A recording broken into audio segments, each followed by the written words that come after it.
আমার নাম কাইফা। আমার স্বামী আমাকে বিয়ে করার আগে আরও একটি বিয়ে করেছিল।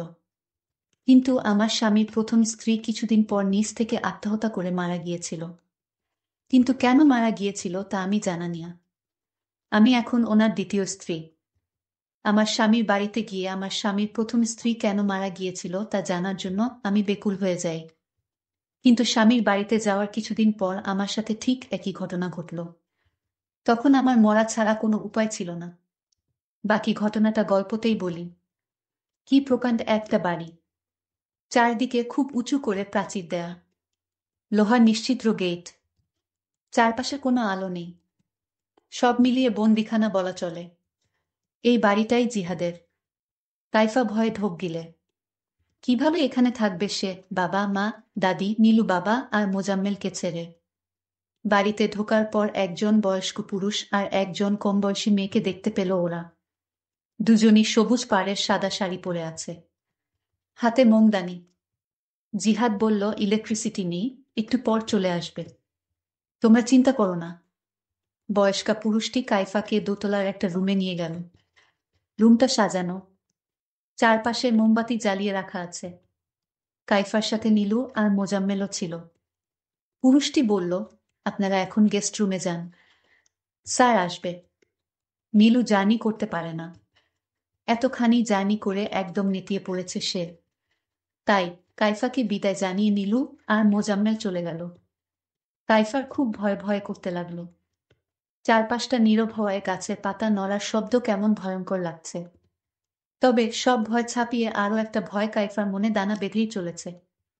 ওই লোকটা কি করবে না করবে, সে তো মানসিকভাবে একদমই প্রস্তুত নয়। এমন সময় জিহাদ রুমে এসে ঢুকল, দরজার ছিটকিনি লাগালো। কাইফা চমকে উঠল, উঁচু স্বরে বলল, আপনি দরজা আটকাচ্ছেন কেন? পরক্ষণেই ভয় কেটে গেল। এই মানুষটি তার স্বামী। কাইফা নিজেকে সামলে জিহাদের দিকে তাকালো। এই প্রথম। মা ঠিকই বলেছে, এই লোক আসলেই সুদর্শন।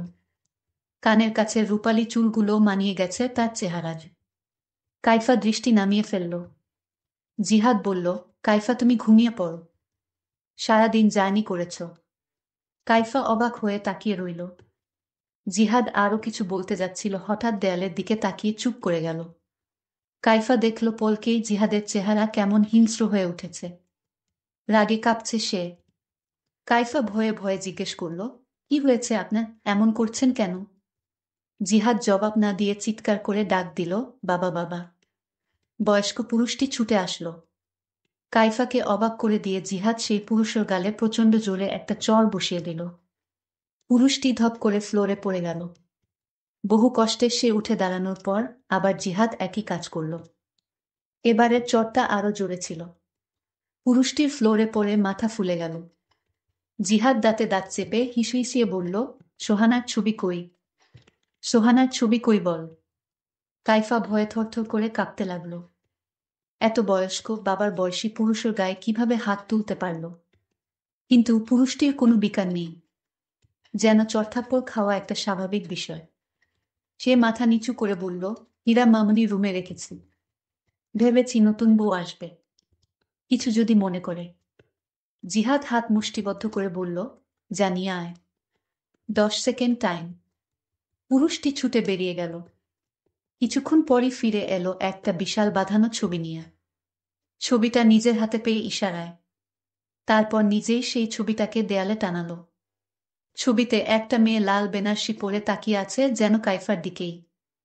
জিহাদ ছবিটায় খানিকক্ষণ হাত বুলিয়ে দিল। তারপর কাইফার দিকে তাকিয়ে বলল, এ আমার প্রথম স্ত্রী সোহানা, আমার প্রথম ভালোবাসা। ওকে না দেখলে আমার অস্থির লাগে। কিন্তু ও তো আর এই দুনিয়ার নেই, তাই ওর ছবিটা আমার শোবার ঘরে থাকে। এতে তোমার আপত্তি আছে? কাইফা ভয়ে ভয়ে বলল, না। বেশ, তাহলে ঘুমিয়ে পড়ো। কাইফা বিছানায় শোয়া মাত্র বুঝল যে সে কতটা ক্লান্ত। মানসিকভাবে সে প্রচণ্ড দুর্বল হয়ে পড়েছে।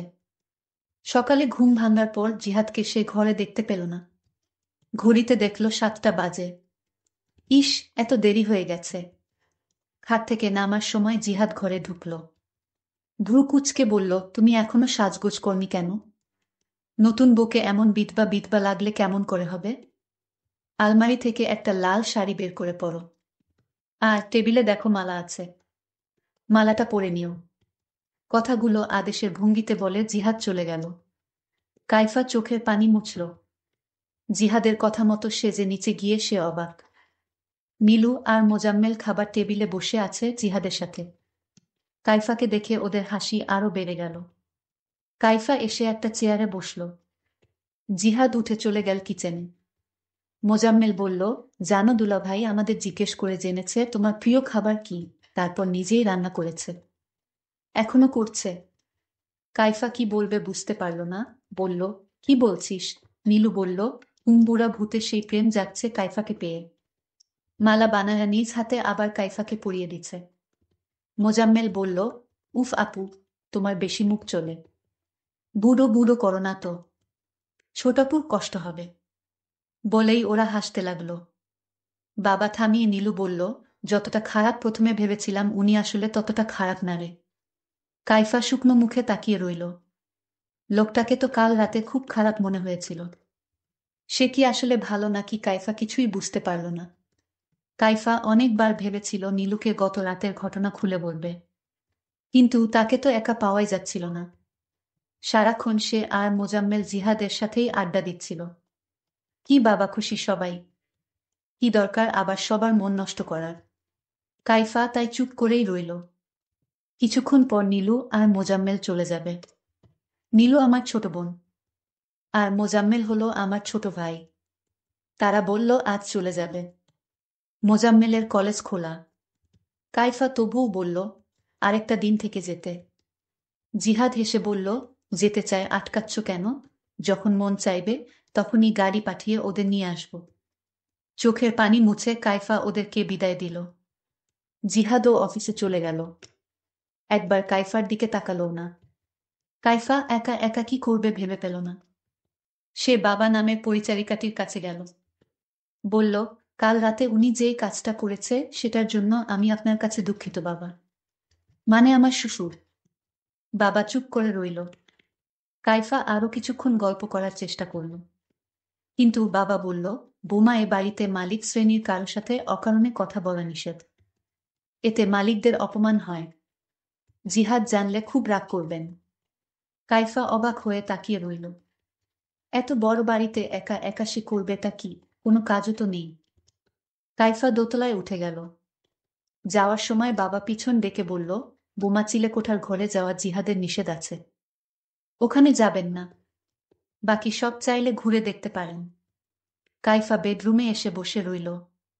তার ডায়েরিটা বের করল। লিখল, মা, আমার অনেক ভয় করছে। আমি তো এখনো অনেক ছোট। এখনো মানুষের মধ্যে থাকা অন্য রূপ ধরতে শিখিনি। কে খারাপ, কে ভালো বুঝিও না। কেন তুমি আমাকে এত দূরে সরিয়ে দিলে? আমার খুব মন চাইছে এসব কিছু ছেড়ে ছুড়ে তোমার কাছে চলে আসি। কাইফা লেখা বন্ধ করল। দেয়ালে থাকা সোহানার ছবির দিকে তাকিয়ে রইল। ছবিতে সোহানাকে খুব হাসি খুশি দেখাচ্ছে। কাইফার মনে হলো ছবিটির হাসির মধ্যে রয়েছে বিদ্রুপ। সে যেন বলছে, দেখেছিস আমার স্বামী এখনো আমাকেই ভালোবাসে। কাইফার হঠাৎ মনে পড়ল যে জিহাদ আর সোহানার তো একটা মেয়ে আছে।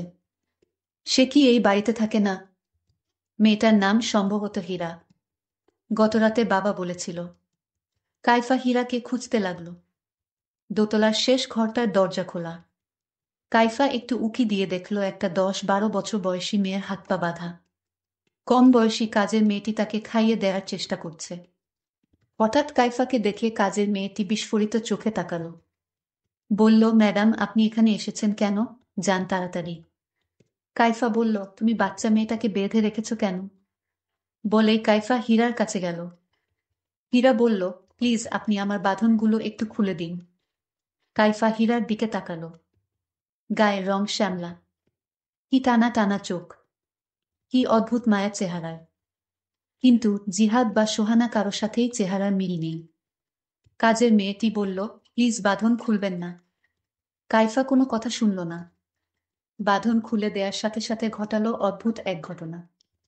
মুহূর্তেই হীরা প্রচণ্ড হিংস্র হয়ে উঠল। চিৎকার করে বলল, শয়তান, লোভী। আমার মায়ের জায়গা কাউকে নিতে দেব না, বলে আচমকা কাইফাকে চড় মেরে বসল। এগিয়ে এসে কাইফাকে ধাক্কা দিয়ে ফেলে দিল। কাজের মেয়েটি কোনো রকমে হীরাকে ধরে রাখল। কাইফা ভয়ে দৌড়ে নিজের রুমে এসে দরজা আটকে দিল। তার সারা শরীর কাঁপতে লাগল। একটু পর দরজার কড়া নাড়ার শব্দ শুনে সে আরো শিউরে উঠল। কিন্তু ওপাশ থেকে আওয়াজ আসলো, ম্যাডাম, আমি কাজের মেয়ে শিখা, দরজা খুলুন। কাইফা দরজা খুলে শিখাকে জড়িয়ে ধরে কেঁদে ফেলল। শিখা বলল, ম্যাডাম, হীরা মামনির মা নেই তো, তাই ও আপনাকে সহ্য করতে পারছে না। এর জন্যই ওকে বেঁধে রাখা হয়েছে। নয়তো ও আপনার সাথে বা আপনার আত্মীয়দের সাথে খারাপ ব্যবহার করত। আপনি দয়া করে স্যারকে কিছু বলবেন না। মেয়েটা বড়ই দুঃখী। শিখা নামক কাজের মেয়েটি এই বলে চলে গেল। কাইফা মনে মনে বলল, আমি নিজেও অনেক অনেক দুঃখী। রাতে জিহাদ ফিরার পর কাইফা সবটা বলে দিল। জিহাদ কাইফার মাথায় হাত রাখল। বলল, তুমি আমার স্ত্রী। তোমাকে অনেক পছন্দ করে আমি ঘরে তুলেছি। তোমাকে অপমান করার অধিকার কারণ নেই। এরপর শিখাকে ডাকল জিহাদ। বলল, যাও হীরাকে নিয়ে এসো। শিখা কেঁপে কেঁপে বলল, স্যার, মাফ করে দেন, বাচ্চা মানুষ। জিহাদ বলল, আরেকটা কথা বললে তোকে। হঠাৎ কাইফাও ভয়ে কাঁপতে লাগল।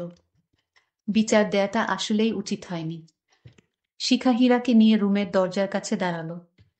জিহাদ ঝাঁঝালো কণ্ঠে জিজ্ঞেস করল, তুমি তোমার মায়ের গায়ে হাত তুলেছ, তোমাকে আমি ক্ষমা করব না হীরা। হীরা তার চেয়েও বেশি ঝাঁঝালো কণ্ঠে বলল, 2 দিন পর পর আপনি একটা করে রক্ষিতা ধরে নিয়ে এসে বলবেন এটা আমার মা, আর আপনি কি ভেবেছেন আপনাকে আমি ক্ষমা করব? জিহাদ দাঁতে দাঁত চেপে বলল, এই মেয়েকে 6 দিন কিছু খেতে দিবে না। শিখা কেঁদে ফেলল, বলল, স্যার, ও এমনিতেই 2 দিন ধরে কিছু খাচ্ছে না, প্লিজ স্যার। জিহাদ বলল, 6 দিন এর আগে এ বাড়ির কোনো খাবার যদি ওকে দিয়েছিস তাহলে তো জানিস আমার কথা অমান্য করলে কি হয়। শিখা হীরাকে নিয়ে চলে গেল। কাইফা কাঁদতে কাঁদতে বলল, বাচ্চা মেয়েটাকে মাফ করে দিন, আমার দোষ সব। জিহাদ কাইফাকে বলল, সতীনের মেয়ের জন্য এত মায়া দেখিও না। ওর ধারে কাছেও যদি তুমি গেছো তাহলে আমার থেকে খারাপ আর কেউ হবে না। কাইফা বলল, আপনি বলেছিলেন আমাকে সহজ হতে সময় দিবেন, তাহলে এখন কেন? জিহাদ বলল, অনেক সময় তোমাকে দিয়েছি। পুরো বাসর রাত আমি পাশের রুমে ছিলাম। হা হা হা করে হাসতে লাগলো। যথেষ্ট সময় দিয়েছি। কাইফা ভয়ে ফ্যাকাশে হয়ে গেল। জিহাদ বাতি নিভিয়ে বেশ কয়েকটা মোমবাতি জ্বালালো। সোহানার ছবির কাছে নিয়েও কয়েকটা মোমবাতি রাখল। বলল, দেখো সোহানা, তোমাকে ছাড়াও আমি চলতে পারি। বলেই কিছুক্ষণ হাসল। কাইফা ভয়ে ভয়ে তাকিয়ে রইল। এরপর জিহাদ বাবার মধ্যেই গা কাঁপিয়ে কেঁদে উঠল। কাঁদতে কাঁদতে রুম থেকে সোহানার ছবি নিয়ে বেরিয়ে গেল। কাইফা কি করবে বুঝতে পারল না। জিহাদের গলা শোনা যাচ্ছে, রাগ করে না সোহানা, কোনো রাগ না। কাইফা ভালো করেই বুঝতে পারছে এর মাথায় সমস্যা আছে। সে খুব বড় বিপদে ফেঁসে গেছে। এখান থেকে পালাতেই হবে। তারপর আমি যখন পালানোর জন্য তৈরি হলাম, তখন আমার শ্বশুর আব্বা আমাকে বলল, বোমা, তুমি এভাবে পালিয়ে যেও না। জিহাদকে যদি তোমার ভয় লাগে তাহলে তুমি আমার রুমে থাকো, তাও তুমি পালিয়ে যেও না। শ্বশুরেরও কথা আমি কিছুতেই ফেলতে পারিনি। আর তাই শ্বশুরকে বললাম, আপনার ছেলের মাথায় কি কোনো সমস্যা আছে? শ্বশুর বলল, না, সমস্যা নেই, তবে তার প্রথম স্ত্রী মারা যাওয়ার পর থেকে মাঝে মাঝে এরকম হয়ে যায়। শ্বশুর অনয় বিনয় করে বলল, মা, তোমার যদি ভয় করে তাহলে তুমি আমার রুমে থাকো। একদিন পার হয়ে গেলেই দেখবে জিহাদ আগের মতো হয়ে গেছে। তোমার সাথে ভালো আচরণ করবে, তাকে ভালো হতে একটু সময় লাগবে। তোমার যত্ন পেলে সে তাড়াতাড়ি সুস্থ হয়ে উঠবে। তবে আমি মনে মনে চিন্তায় পড়ে গেলাম, সুর তার রুমে থাকতে কেন বলল? এর মধ্যেও কি রহস্য আছে? আরও তো অনেক রুম পড়ে আছে, ওই রুমে থাকার কথা না বলে শ্বশুর তার নিজের রুমে থাকার জন্য কেন বলল? ঠিক আছে, দেখি কি হয়। আমি শ্বশুরের রুমে আমার স্বামীর ভয়ে শুয়ে পড়লাম। আমার শ্বশুর নিচে পাটি বিছিয়ে শুয়ে পড়ল, আর আমি কাঠে শুয়ে পড়লাম। কিন্তু আমার চোখে কিছুতেই ঘুম আসতেছিল না। আমি ঘুমানোর চেষ্টা করলাম। হঠাৎ স্বামীর ডাক শুনতে পেলাম। স্বামী আমার নাম ধরে ডাকতে লাগলো, কাইফা, এই কাইফা, তুমি কোথায়? শুনছো না তোমায় আমি ডাকছি? কাইফা তার স্বামীর কথাগুলো শুনতে পেল। কিন্তু কোনো উত্তর দিল না। তারপর আমার স্বামী নিশ্চুপ হয়ে ঘুমিয়ে গেছে মনে হয়। আমার শ্বশুর ভেবেছিল আমি ঘুমিয়ে গেছি, তাই শ্বশুর ধীরে ধীরে পাটি থেকে উঠল। আমি লক্ষ্য করছিলাম সুর আব্বা কি করে। তখন শ্বশুর আব্বা দেখলাম আমাকে একটা ডাক দিল, বুমা। যখন আমার কোনো সাড়া পেল না, আবার ডাক দিল। যখন কোনো সাড়া পেল না, তখন চুকেশ থেকে একটা সাদা রুমাল বের করল, আর সেই রুমালে কি যেন মিশ্রিত করল। তারপর আমার মুখের উপর ছুঁড়ে মারল। আমি তখন সাথে সাথে জ্ঞান হারিয়ে ফেলি। তারপর সকাল হলো, আমার যখন জ্ঞান ফিরল, আমি বুঝতে পারছি আমার সাথে কি হয়েছিল। আমার কাছে ব্যাপারটা অদ্ভুত মনে হলো। কেন আমার সাথে এমনটা হলো? আমি কি দোষ করেছি এই পরিবারে? আমি তো একটা গরিব ঘরের মেয়ে, কেন আমাকে সুর এবং আমার স্বামী আমার সাথে এরকম আচরণ করবে? আমি কি দোষ করেছি? আল্লাহর কাছে বারবার ভিক্ষা চাইছিলাম, আল্লাহ, এ পরিবার থেকে আমাকে বাঁচাও। আমি যখন রুম থেকে বের হচ্ছিলাম, তখন কাজের মেয়েটি আমাকে বলল, ম্যাডাম, আপনি কই ছিলেন? আপনার স্বামী আপনাকে খুঁজছিল। আমি কাজের মেয়েটির সাথে আজ ঘটে যাওয়া ঘটনাটা শেয়ার করলাম। কাজের মেয়েটি তখন কেঁদে কেঁদে বলতে লাগল, আমার মা আছে, বাবা নেই, কিন্তু আমার মায়ের চিকিৎসা এবং পরিবারের খরচের জন্য এ বাড়িতে বুয়ার কাজ করি। রান্না থেকে শুরু করে সাহেবের মেয়েকে দেখাশোনা সবকিছু আমার করতে হয়। আচ্ছা, তোমাকে একটা প্রশ্ন করি। কাজের মেয়েটি বলল, কি বলবেন বলেন ম্যাডাম। আমি তখন কাজের মেয়েটিকে জিজ্ঞেস করেছিলাম, তুমি তো এ বাড়িতে অনেকদিন যাবত আছো। আচ্ছা, জিহাদের প্রথম স্ত্রী কিভাবে মারা গিয়েছিল? কাজের মেয়েটি বলল, ম্যাডাম, এ কথা যদি জিহাদ বা তার বাবা জানতে পারে, তাহলে আমাকে জানে মেরে ফেলবে। আমি বললাম, কিছুই জানবে না কেউ, তুমি নির্ভয়ে আমাকে বলো। তখন কাজের মেয়েটি যা বলেছিল তা শুনে মনে হলো আমার দম বন্ধ হয়ে আসছে। কাজের মেয়েটি বলল, জিহাদ স্যারের প্রথম স্ত্রী সোহানা নিজ ইচ্ছায় দুনিয়া থেকে চলে গিয়েছিল। আমি তাকে প্রশ্ন করলাম, কেন, তার সাথে এমন কি হয়েছিল যে সোহানা নিজ ইচ্ছায় ওপারে চলে গেল? কাজের মেয়েটি বলল, সব কারণ জিহাদের বাবা মানে সোহানার শ্বশুর। সোহানার শ্বশুর সোহানার সাথে অদ্ভুত আচরণ করত। একদিন সোহানার সাথে এমন ঘটনা ঘটিয়েছিল যেটা কোনো বুমার পক্ষে মেনে নেওয়া সম্ভব ছিল না, তাই সোহানার পক্ষেও মেনে নেওয়া সম্ভব হয়নি। সোহানা ম্যাডামকে জিহাদ স্যার খুব ভালোবাসত, আজ সোহানাকে হারিয়ে জিহাদ স্যার পাগলের মতো হয়ে গিয়েছে। আর প্রথম যেদিন আপনি এই বাড়িতে এসেছিলেন, তখন তো আপনি নিজ চোখে দেখতে পেয়েছিলেন জিহাদ তার বাবাকে জোরে জোরে চড় মেরেছিল। জিহাদের বাবা চোরের আঘাত সইতে না পেরে মাটিতে পড়ে গিয়েছিল। এটা তো আপনি নিজ চোখে দেখেছিলেন ম্যাডাম।